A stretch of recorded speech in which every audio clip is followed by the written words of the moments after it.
Esses dias todos a gente vinha falando sobre o andamento daquele projeto que tem o propósito de acabar com as tais saidinhas dos presos. É saidinha pro Natal, do Dia das Mães. O Carnaval eu não sei se tem, né?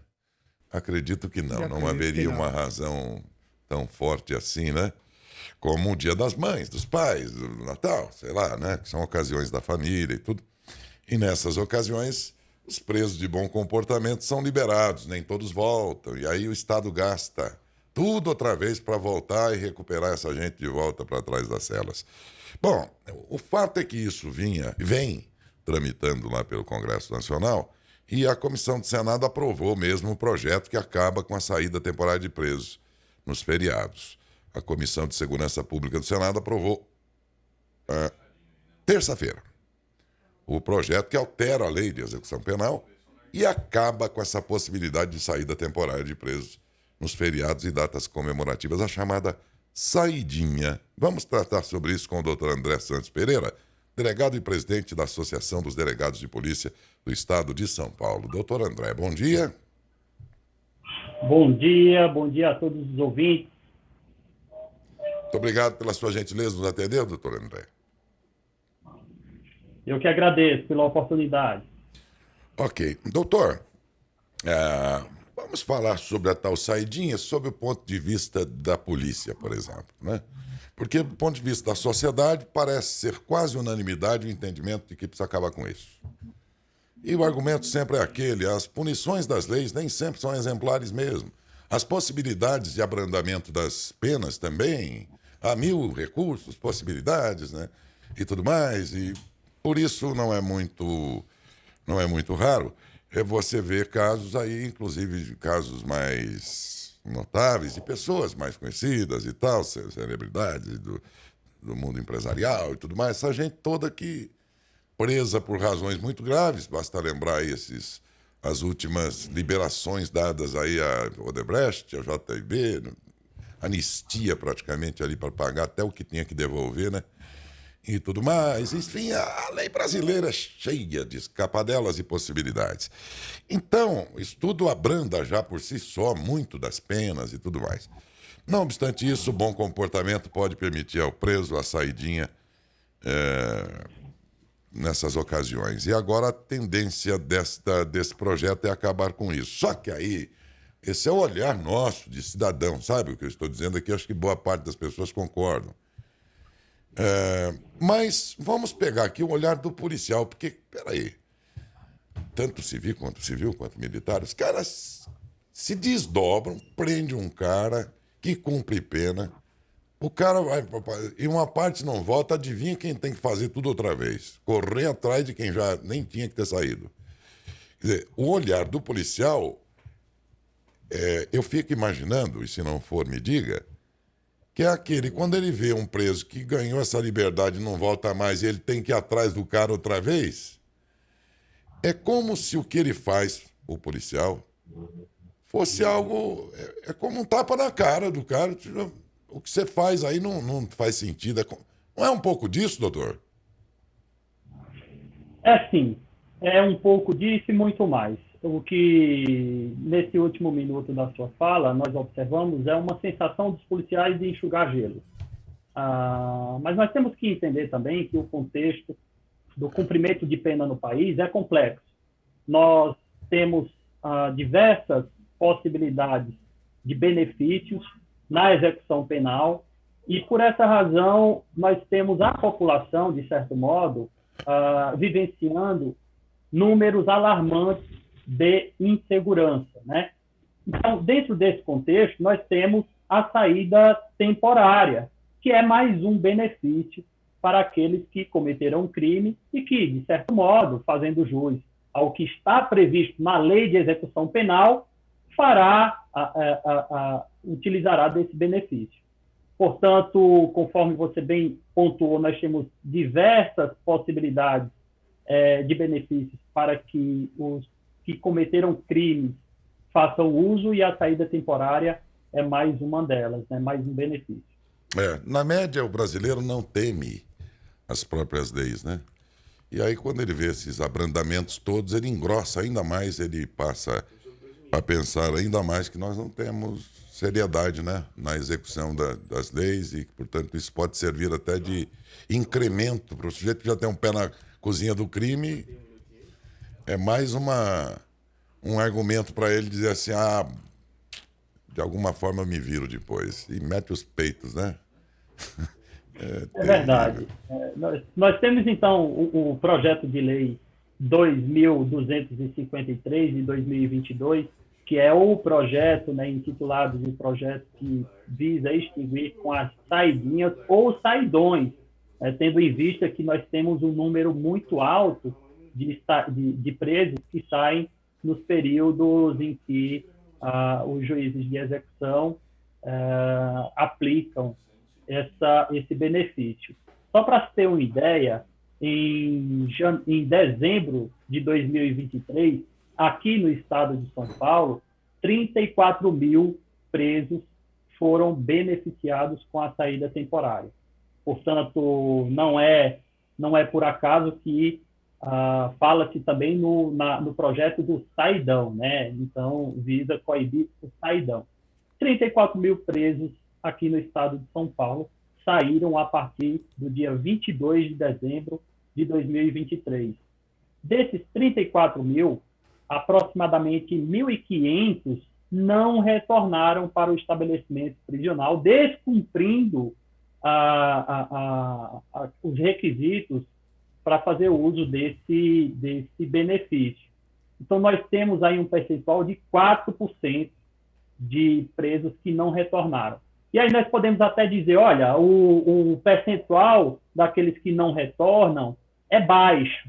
No entanto, a possibilidade desses cumpridores de pena realizarem crimes durante essa saída é extremamente possível, né? Nós temos essa possibilidade e isso traz um temor, sim, para a sociedade, tendo em vista casos que vão a repercussão pública, né, como o caso do Sargento Dias, lá de Minas Gerais, que inclusive neste projeto de lei, nós temos a indicação para que a lei tenha o seu nome, né, a Lei Sargento Dias, né, que é muito simbólico, aquele crime praticado contra o policial, realizado por um preso que estava sim, fazendo uso desse benefício. Portanto, nós podemos olhar esse projeto com duas óticas. Olha, primeiro, nós, com a ótica da ressocialização, de que o benefício é necessário para ressocializar, mas, de outro lado, com a ótica do cidadão, que já tem tantas possibilidades de ser acometido de ser vítima de um crime, e a saída temporária é mais uma possibilidade. Então, a pergunta que fica é, para quem deve ficar o risco, né? Quem deve ficar submetido ao risco da saída temporária? Né? O cidadão que está aqui cumprindo com seus deveres, né? Ele ficará submetido à possibilidade de desses cumpridores de pena realizar um novo crime, ou nós precisamos restringir um pouco mais a quantidade de benefícios para aqueles que não se comportaram de acordo com a lei e que, por essa razão, foram encarcerados. Essa é a grande discussão. A ideia ainda que seja essa da ressocialização, né? Porém, o sistema que permite isso, ou talvez as regras, onde o principal item é esse, que o sujeito teve um bom comportamento, então por isso ele passa a ter esse direito, entre outros, eu acredito, né? Mas esses critérios todos precisam ser revistos, porque, senhores, isso permite verdadeiras aberrações. Eu não posso esquecer que teve uns 6 anos atrás, que a menina lá, Richthofen, ela que cumpriu pena em função de que foi, no mínimo, mentora do assassinato da própria mãe e do pai. Essa moça ganhou direito à saidinha por ocasião do Dia das Mães, que ela nem tem mais porque matou. Então, eu fico pensando, talvez então, ao invés, já que tem aqueles que argumentam que tem que ter saidinha, porque é um modo de ressocializar essa pessoa, tá. Vamos imaginar um meio termo nisso tudo. Não seria o aprimoramento dos critérios e dos avaliadores aí serem mais cuidadosos? Pelo menos isso, né, doutor? Com certeza. O projeto de lei também traz dois outros fatores que estão sendo propostos para a revisão da lei de execução penal: o monitoramento eletrônico e a, a, a possibilidade da volta do exame criminológico. É uma análise por um corpo técnico, ou seja, é uma espécie de perícia, que vai analisar se esse preso ele tem possibilidade de voltar, ainda que de maneira temporária, para um convívio em sociedade, ou se ele não teria. É um exame que faz uma análise subjetiva da possibilidade desse preso retornar. Além do cumprimento de um percentual da pena, né, para que esse benefício seja concedido. Portanto, o projeto ele abarca outras possibilidades de nós termos alguma melhoria, sim, na lei de execução penal, de certo modo restringindo a quantidade de benefícios ou estabelecendo critérios mais rígidos para que esses benefícios sejam concedidos. Nós visualizamos que, e um dado interessante também, no Brasil, entre janeiro e junho de 2023, 120 mil presos tiveram a concessão do benefício da saída temporária, né? Aproximadamente 7.700 não retornou para o estabelecimento prisional, e o percentual, se comparado aqui com São Paulo, né? Em São Paulo, o percentual é de 4% daqueles que não retornam. E no Brasil, o percentual é de 6,3%, né, tomando como base esse período de tempo que eu acabei de citar. Portanto, o que nós visualizamos, e é a nossa grande discussão em torno desse projeto, é: será que a população precisa ser submetida ao risco dessas pessoas praticarem novos crimes durante esse período? Porque, primeiro, não existe um exame criminológico que faça uma análise dessa possibilidade da saída desse cumpridor de pena.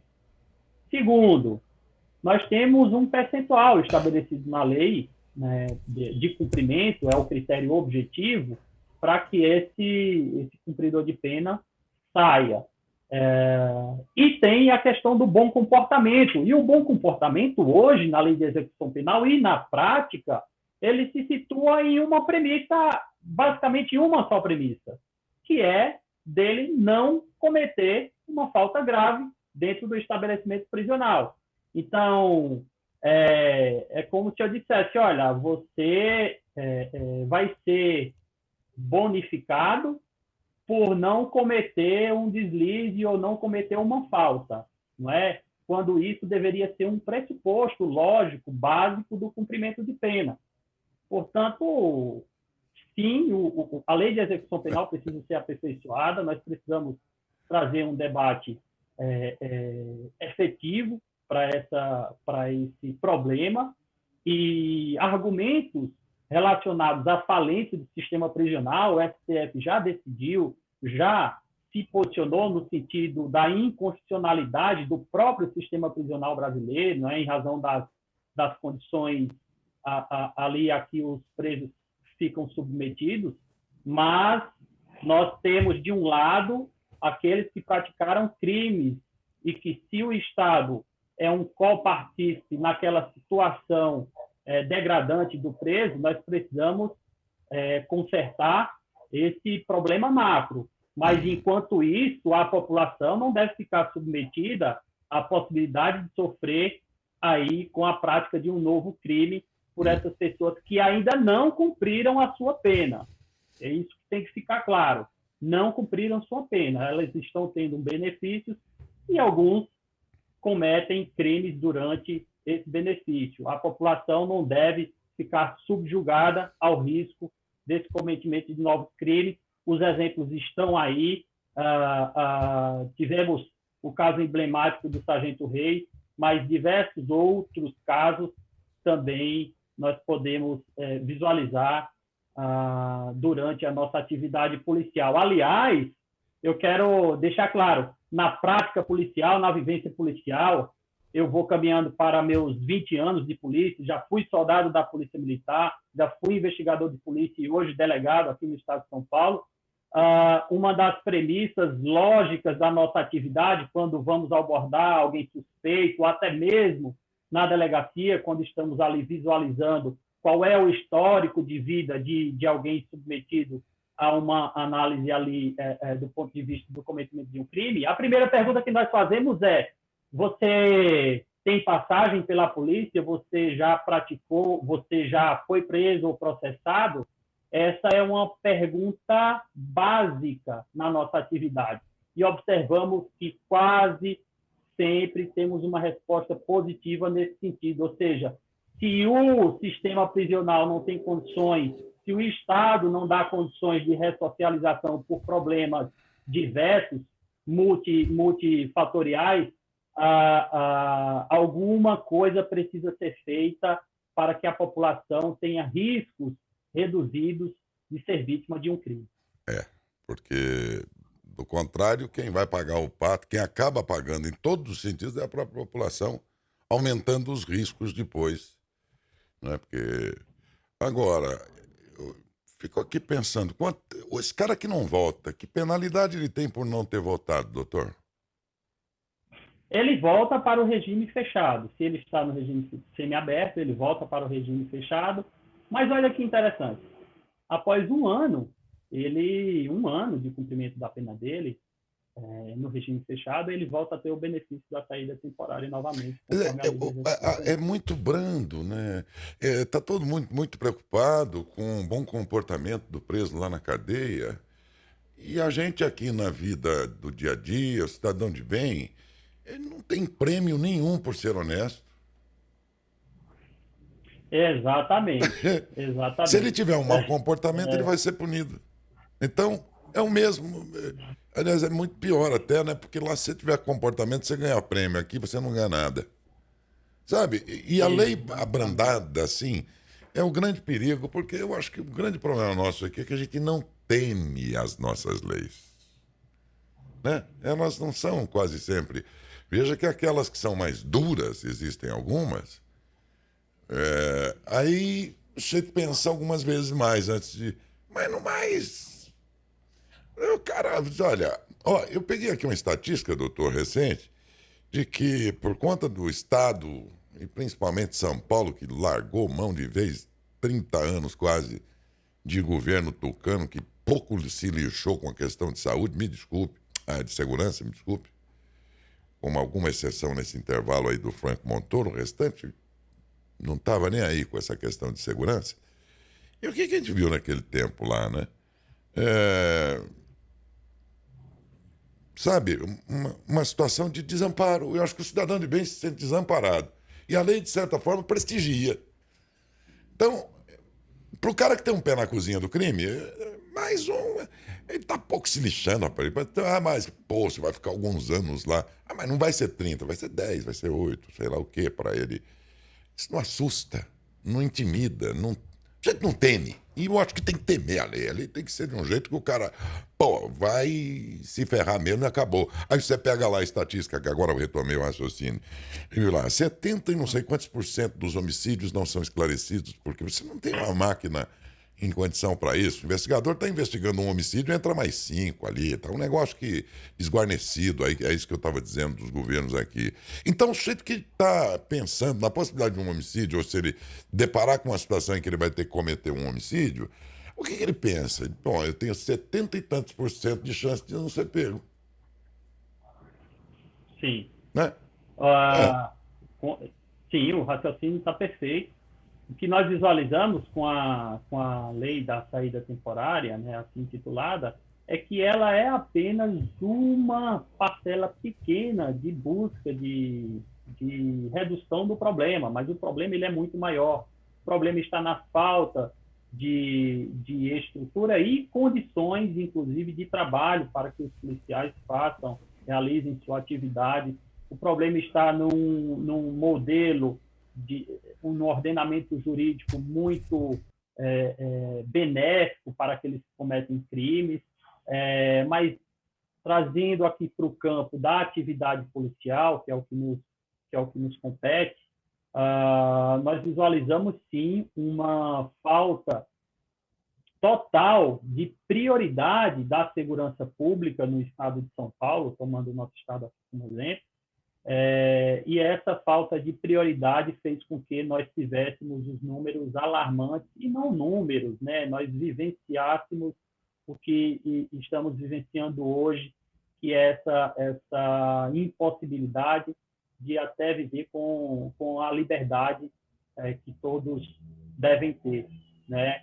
Todos assustados com a possibilidade de ser vítima de um crime a todo momento, um roubo de celular, um roubo de um veículo, ter sua casa invadida, ou até mesmo vítima de um crime como um homicídio mesmo, um latrocínio. Então, a polícia, e aí especificamente a Polícia Civil, ela tem deficiências em razão da falta de prioridade do governo do Estado no trato de sua Polícia Civil. E nesse eixo, né, da melhoria, e aí a gente, quando fala de problema, tem que falar de soluções, nós passamos invariavelmente pelo restabelecimento, uma recomposição de efetivo da Polícia Civil, nós passamos pela necessidade de que, para que o policial civil fique na instituição, ele tenha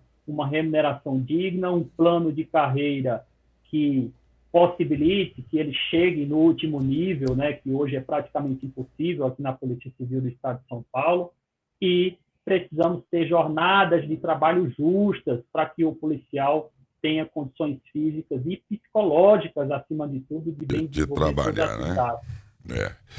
E é isso. E as autoridades precisam ter um pouco mais de empatia, se colocar mais no lugar do cidadão. Porque como é que uma autoridade, as autoridades de segurança, por exemplo, podem ter essa empatia se ao longo do tempo e por conta dos seus cargos que eles têm, do poder que têm, eles não usam a segurança que eles gerenciam?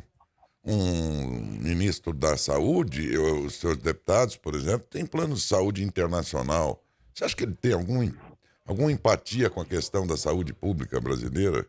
Né? Como é que o cidadão está se virando aí para conseguir atendimento médico, essas coisas todas? Se o plano dele é internacional, sabe? Como é que o ministro dos transportes pode ter sensibilidade se ao longo do tempo ele viaja de helicópteros, ele não anda nessas estradas esburacadas desse Brasil inteiro? O cara perde, ele se divorcia da realidade nesse período e vive um outro mundo totalmente diferente. Ou seja, ele não experimenta o que ele gerencia, percebe? Na verdade, o dono de uma concessionária de carro, ele usa o carro da marca que ele vende, porque ele tem que saber o que ele vende. Mas aí, nesses casos, não. O cara tem segurança particular, tem planos de saúde dos melhores do mundo, tem... E, no entanto, eles que gerenciam um troço, rapaz. Como é que ele vai ter sensibilidade para saber, de fato, né, que precisaria alguma coisa? Doutor André, eu estou acompanhando essa comissão e eu estou vendo que a tendência natural aí, irreversível quase, é pelo demais trâmite aí ser pela aprovação desse fim da saidinha. Eu estou enganado? E nós visualizamos uma tendência agora no Senado. O projeto ele tem origem na Câmara, na Câmara dos Deputados, perdão, foi para o Senado com emendas e sofreu algumas alterações, passou pela Comissão de Segurança Pública, teve um regime de urgência, inclusive, votado e aprovado lá no Senado. Portanto, a nossa expectativa é que agora, após o Carnaval, o projeto seja pautado pelo presidente do Senado, Rodrigo Pacheco, e o tema seja aprovado, tendo em vista, só para nós termos aí um recorte, né, do pensamento dos parlamentares. Na Comissão de Segurança Pública, ali em torno de 4 senadores apenas votaram de maneira contrária ao relatório apresentado pelo senador Flávio Bolsonaro. Então, nós temos aí uma possibilidade, dentro de um nicho restrito, né, de uma das comissões do Senado, que é a Comissão de Segurança Pública, mas nós temos aí um indicativo de possibilidade de aprovação desse projeto, inclusive já em regime de urgência. Ok, doutor. Muito obrigado ao senhor. Um bom dia, viu? Vamos acompanhando aqui também esse processo todo aí para depois do carnaval. Muito obrigado. Bom dia, doutor André. Eu que agradeço, sempre à disposição. Doutor André Santos Pereira, delegado e presidente da Associação dos Delegados de Polícia do Estado de São Paulo. Agora, todo esse projeto vai caminhando lá no Senado. Vamos ver depois também na Câmara Federal, mas há uma tendência pelo fim das saidinhas. E, de fato, o propósito era bom, que era para socializar, mas lá dentro não há nada que o Estado faça para socializar esses presos. Pelo contrário. E aí eles empurram para a sociedade pagar esse preço de novo, mediante riscos que esta mesma sociedade passa a ter nos tempos em que eles estão aqui fora. Há quem tem bom comportamento, mas tem uma parte que sequer volta e fica aprontando e matando pessoas por aí. Ainda que ela seja pequena, mas então o Estado não está sendo operativo aí no seu papel de saber quem solta e quem não solta. Né? Porque tem verdadeiras aberrações aí nessas solturas todas aí. Então ele empurra pra gente a tarefa de se virar com o problema, já que ele não dá conta no sistema prisional de fazer o papel dele de recuperação desse preso.